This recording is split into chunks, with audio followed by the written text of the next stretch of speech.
بسم اللہ الرحمن الرحیم دوستو، آپ دیکھ رہے ہیں میرا یوٹیوب اور فیس بک چینل ڈاکٹر عمر فاروق اسٹرالوجی۔ دوستو، پچھلی ویڈیو میں نے عرض کیا تھا کہ عمران خان صاحب کے ذائچے میں دو جو دن ہیں وہ بڑی اہمیت رکھتے ہیں، ایک 12 نومبر اور دوسرا 20 نومبر۔ آج دوستو 13 تاریخ ہے اور کل جو ہائی کورٹ کے اپنا معزز جج صاحب نے جو آبزرویشن دی اور کہا کہ یہ نظام انصاف کیسے ہے، جہاں پہ خان صاحب کا کیس تھا، ان کے جو الفاظ ہیں وہ بڑا معنی رکھتے ہیں۔ دوسری بات یہ ہے دوستو، جو میں نے عرض کیا تھا کہ 12 تاریخ بہت اہم ہے اور 20 نومبر بہت اہم ہے۔ آج دوستو 12 گزری، 13 آئی اور کل کے دن میں خان صاحب نے جو بیان دیا آج وہ آ گیا ہے سامنے، اور انہوں نے یہ کہا کہ اب ہم 24 تاریخ کو دھرنے کا اعلان کر رہے ہیں۔ کل کا دن بہت اہمیت کا حامل تھا دوستو۔ ستارے جو تھے اس میں چاند نے ظہر کو کراس کیا تھا برج حوت میں، اور آج جو ہے چاند جو ہے برج حمل میں موجود ہے۔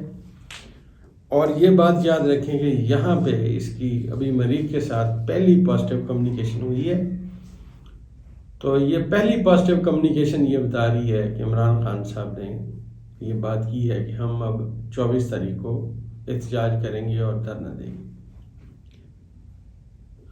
اب دوستو یہ جو ذائچہ ہے یہ بنیادی طور پہ پڑھنے کا جو ہمیں آج تک قاعدہ کلیہ سمجھ ہے، اس ستاروں کی موومنٹ سے ہم اسے پڑھتے ہیں۔ میں نے آپ سے عرض کیا تھا کہ میں نے اپنی لائف میں ایسا اسٹرانگ اور ایسا بہترین ذائچہ کسی کا نہیں دیکھا۔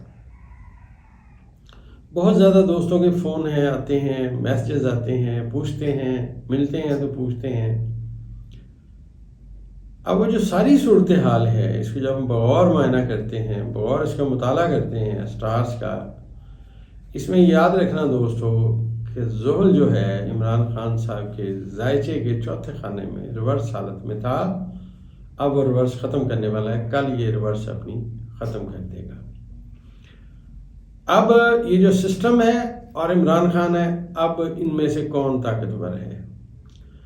پہلی بات یہ ہے، میں آج پھر دہراتا ہوں، کئی دفعہ دہرائی ہوئی بات دہراتا ہوں، میرے اسٹرالوجیکل اسپیکٹ میں عدلیہ اسٹرانگ ہے اور میرے اسٹرالوجیکل اسپیکٹ میں عمران خان اسٹرانگ ہے، جتنا میں ذائچے کو پڑھتا ہوں۔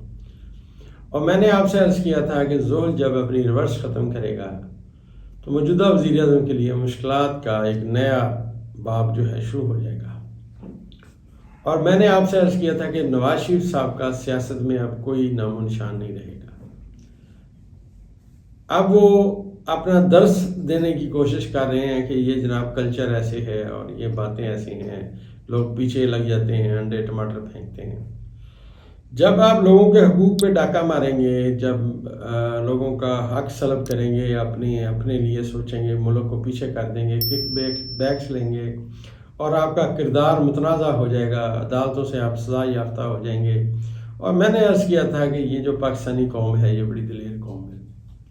اب دلیری تو آپ کو بھگتنی پڑے گی نا، جن کو آپ نے دبایا تھا اب وہ بھر کے سامنے تو آئیں گے۔ ابھی تو یہ نقطہ آغاز ہے، ابھی تو بہت ساری باتیں ہونی ہیں دوستو۔ جو میں نے آپ سے عرض کیا تھا کہ ذائچے میں، پاکستان کے ذائچے میں پلوٹو پہلی مرتبہ بزدلوں میں گیا جب سے پاکستان بنا، اس نے مشتری کو طاقت دی، عدلیہ اسٹرانگ ہو گئی۔ اب 20 تاریخ کو دوبارہ پلوٹو واپس بزدلوں میں آ جائے گا، پھر اس نے یہاں سے نہیں جانا، پھر یہ یہیں رہے گا۔ اب ذرا تھوڑا سا دوستو غور فرمائیے، ایک درجہ اس نے طے کیا اور ورس ہوا، واپس چلا گیا۔ اب جب وہ واپس گیا تو عدلیہ تھوڑی کمزور ہوئی، انہوں نے اس کے اوپر عدلیہ کے لیے نئے قانون بنائے، چیف جسٹس، یہ سب چیزیں راؤنڈ ڈالیں، لیکن ان کو حاصل کچھ نہیں ہونا۔ اس کی ذائچے میں دلیل موجود ہے،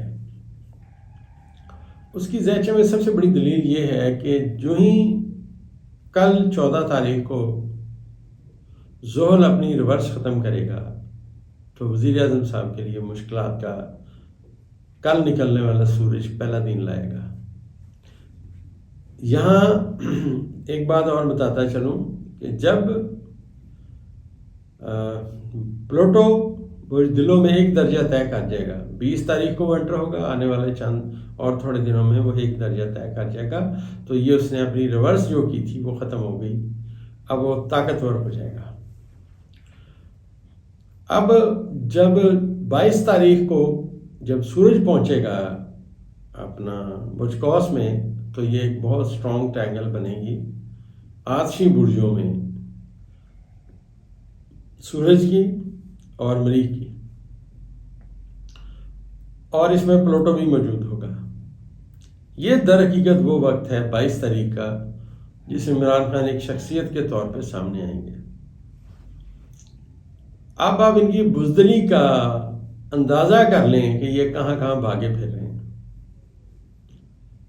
اب یہ کبھی کچھ کہتے ہیں کبھی کچھ کہتے ہیں، ہم تو اپنے ستاروں کے حساب سے ذائچے کی بات کرتے ہیں۔ اب پاکستان کے ذائچے میں آنے والے وقت میں عدلیہ بڑے دورس فیصلے کرے گی، اور جو یہ چاہتے ہیں وہ نہیں اب ہونے لگا۔ میں نے آپ سے عرض کیا تھا کہ 22 تاریخ کو سورج جو ہی برج قوس میں پہنچے گا اپنی طاقتور ترین نظر مریخ کے ساتھ ملائے گا، اور یاد رکھیں دوستو کہ یہ جو سورج جہاں پہنچے گا یہ عمران خان صاحب کے ذائچے کا پہلا خانہ ہے، اور اس پہلے خانے میں سورج میں آنا، سورج کا پہلے خانے میں آنا اور مریخ کا اس کو اپنی تمام تر طاقت دینا، یہ در حقیقت خان صاحب کی کامیابی، ان کی شہرت میں بے پناہ اضافے کی بات ہے۔ اور جو انہوں نے 24 تاریخ والی بات کی ہے، میں نے آپ سے پہلے عرض کیا تھا کہ خان صاحب ایک بہت بڑا اعلان کریں گے، انہوں نے وہ اعلان کر دیا ہے۔ انہوں نے مجبور کیا ان کو اس اعلان کرنے پہ کہ تمام لوگوں کو یہ مفلوج کرنا چاہتے ہیں، عوام کا ووٹ چھین کے، ان کا حق چھین کے، اور ان کے جو خیالات ہیں، ان کی باتیں آپ نے سنی ہیں، وہ یہ کہتے ہیں ہم پیدا ہی حکمرانی کے لیے ہوئے ہیں، اور یہ عوام ہے یہ بنیادی طور پہ محکوم ہے۔ یہ اپنا میاں نواز شریف اینڈ کمپنی کا یہ بیانیہ ہے۔ اب اس کمپنی کا بیانیہ ان سمیت انشاءاللہ دفن ہو جائے گا، ان سمیت دفن ہوگا۔ آپ 24 تاریخ کا سورج طلوع ہونے دیں، اس کے بعد دیکھیں آگے آگے صورتحال کیا جاتی ہے۔ ہر آنے والا دن ان کے لیے مشکلات لائے گا، کیونکہ کل 14 تاریخ کو جب زحل اپنی ریورس ختم کرے گا تو اب اس نے واپس جانا شروع کرنا ہے، تو اب یہ ان کے لیے وہ مشکلات آئیں گی جیسا آپ نے دیکھا انہوں نے ٹویٹ کیے ہوئے تھے امریکہ کے صدر ٹرمپ کے بارے میں، وہ ڈیلیٹ کر دے پھر۔ میں نے عرض کیا تھا کہ زحل ان کو پیچھے کھینچے گا، پھر چھوڑے گا، پھر ان کے پاؤں میں جوتی نہیں ہوگی، کانٹے آئیں گے اور اس کے اوپر سے گزرنا پڑے گا۔ اب یہ وقت آ گیا ہے۔ ڈیلیٹ کیوں کر رہے ہیں؟ یہ جو میں نے پریڈکشن کی تھی دوستو حرف بحرف پوری ہوئی ہے۔ خان صاحب کو ایک بات میں بتا دوں، یہ جو مریخ کی اور ذائچے میں سورج کی آپس میں 7 نظر ہونی ہے، اور ذائچے کا میں نے آپ سے عرض کیا کہ میں 97 سے ذائچہ بنا رہا ہوں۔ آج تک پہلی مرتبہ یہ قانون لگا ہے کہ مشتری عطارد کے گھر میں ریورس ہے اور عطارد مشتری کے گھر میں ریورس ہے، یہ دونوں ریورس ہیں۔ لہٰذا میں نے عرض کیا تھا کہ یہ صورتحال میں تو پریڈکشن نہیں کر سکتا کیا ہوگی۔ انہوں نے یہ تمام باتیں غلط کی۔ میں نے عرض کیا تھا، آپ میری پرانی ویڈیو اٹھا کے دیکھیے، میں نے کہا تھا عطارد جب ریورس ہوگا لکھنے پڑھنے کے معاملات میں پرابلم لائے گا، وہ جو باتیں غلط کی گئیں اب وہ آپ کے گلے پڑیں گی۔ اب انہوں نے جلد بازی میں جو چیزیں کی ہیں وہ ان کے بہت بری طرح گلے پڑ گئی، اور جو ہی چاند آنے والے وقت میں کمیونیکیشن میں پازیٹیو ہوگا، جیسے آج کمیونیکیشن میں پازیٹیو ہوا برج حمل میں، آنے والے وقت میں یہ پھر پازیٹیو نظر میں اپنا نظر قائم کرے گا۔ 2 برج کراس کرنے کے بعد پھر صورتحال اور تبدیل ہو جائے گی اور بہتر ہو جائے گی۔ یہ جو آنے والا وقت ہے خان صاحب کے ذائچے میں نے عرض کیا تھا ان کے اسٹرانگ ہونے کی سمت میں بہت بڑا قدم ہے، اور یہ میں نے عرض کیا تھا کہ آئین میں اگر کوئی ترمیم ہوگی تو عمران خان صاحب کی مرضی سے، ان کی ول کے ساتھ ہوگی۔ یہ کیے بیٹھے ہیں، یہ پھنسے بیٹھے ہیں، اب نہ وہ چیز چل رہی ہے، نہ ان کو کوئی فائدہ ہو رہا ہے، الٹا یہ خوار ہو رہے ہیں۔ تو عمران خان صاحب کے ذائچے میں ہر آنے والا دن بہت اہمیت کا حامل ہے آج کے بعد، کیونکہ آج چاند کی پہلی کمیونیکیشن میں نے عرض کیا مریخ کے ساتھ ہوئی ہے۔ آنے والے وقت میں اس میں سورج شامل ہو جائے گا، اور پھر صورتحال اور تبدیل ہوتی جائے گی۔ تو انشاءاللہ جو باتیں ہمیں سمجھ آئیں گی ایسٹرالوجی میں وہ ہم ضرور بیان کریں گے۔ آپ دوستوں کو کمنٹس کا بہت شکریہ، جو بھی آپ کمنٹس کرتے ہیں آپ کی نوازش ہے۔ بہرحال ہم جو سمجھتے ہیں اپنی ایسٹرالوجی کو، جتنا چھوٹا موٹا طالب علم کو علم آتا ہے وہ بیان کرنے کی ہم نے کوشش کی ہے۔ حقیقی علیم ذات اللہ کی ہے، انسان ناقص ہے، اور میں تو ویسے بھی طالب علموں میں سب سے ناکام طالب علم مشہور ہوں۔ تو اللہ خیر کرے، انشاءاللہ آنے والے وقت میں جو باتیں آئیں گی پھر اس کے بارے میں اگلی ویڈیو پھر بنائیں گے انشاءاللہ۔